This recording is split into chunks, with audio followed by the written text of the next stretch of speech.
ওনার বাবাও ভালো চালিয়েছে, ওনার মাও ভালো চালিয়েছে, ইনশাআল্লাহ উনিও ভালো চালাবেন। শক্তিশালী বিরোধী হলে দেশ কখনো যে সরকারে থাকার স্বৈরশাসন হবে না। সমালোচনা করবে, কিন্তু অপসমালোচনা করার কোনো যুক্তি নেই। বিনা দরে একটা মিথ্যা কথা বলার যুক্তি নেই। জামাতের আসলে তাহলে এখন করণীয় কি? জামাত এখন সরকারের যেখানে দুর্বলতা, যেখানে সরকার ভালো কাজ করতেছে না, সে সমালোচনা করা উচিত এবং প্রয়োজন মতো তাদেরকে সাজেশন দেওয়া উচিত। আপনি এইটা না করে এইটা করেন। আমাদের ব্যবসা বাণিজ্য, আমাদের ইন্ডাস্ট্রি, আমাদের ফরেন পলিসি, এই যেই ভিত্তির উপরে দেশ দাঁড়িয়ে থাকে, ওগুলোর উপরে মনোযোগ দেওয়া উচিত, ওগুলো নিয়ে কথা বলা উচিত। বিএনপি সরকারে গেলে তারা ভুল করতেই পারে, ভুলটা ধরার দায়িত্ব কার? বিরোধী দলের। এবং বিরোধী দলের দায়িত্ব হলে সেই নিয়ে তাকে স্টাডি করতে হবে।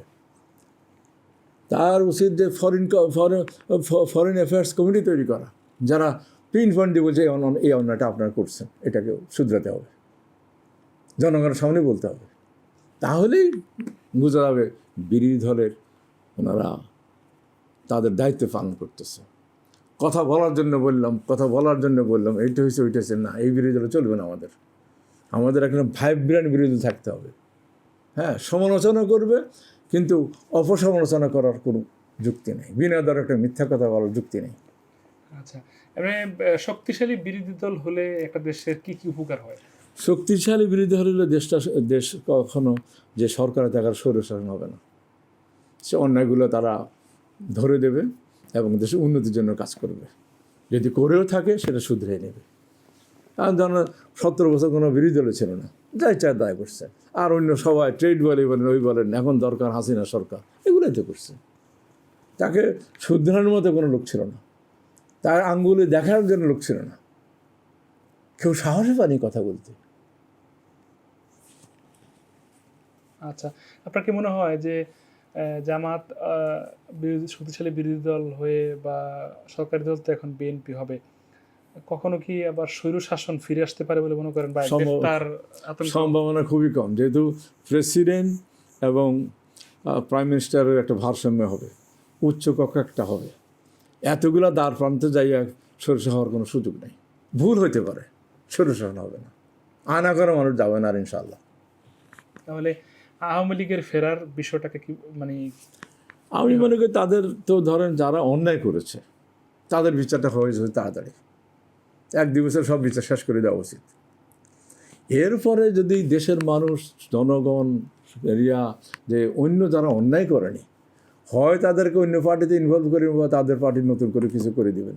কিন্তু যারা অন্যায় করেছে, আয়নাঘরে নিয়েছে, মানুষকে হত্যা করেছে, ঘুম করেছে, বাড়িঘর দখল করে নিয়েছে, এদের শাস্তি হওয়া উচিত। আচ্ছা, এবং ফর এক্সাম্পলের শাস্তি হওয়া উচিত, যাতে করে আগামী প্রজন্ম দেখে যে এটা হয়েছে। যে শহীদ প্রেসিডেন্ট জিয়াউর রহমান ক্ষমতা আসার পর শেখ হাসিনাকে ফিরিয়ে আনা হয়েছিল, তার 17 দিন অথবা 2 সপ্তাহ পরে তিনি শহীদ হয়েছেন।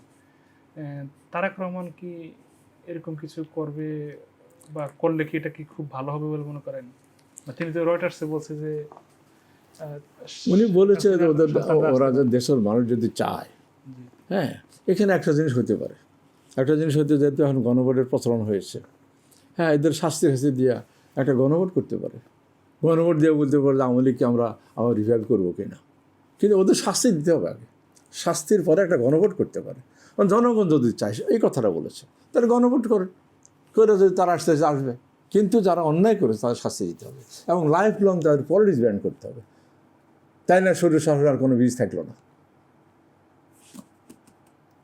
আচ্ছা, তাহলে তারেক রহমানের পরিচালিত বা তিনি তো প্রধানমন্ত্রী, তো প্রধানমন্ত্রী তারেক রহমানের দ্বারা পরিচালিত বাংলাদেশ কেমন হবে আগামীতে? ওনার বাবাও ভালো চালিয়েছে, ওনার মাও ভালো চালিয়েছে, ইনশাআল্লাহ উনিও ভালো চালাবে, আমি আশা করি।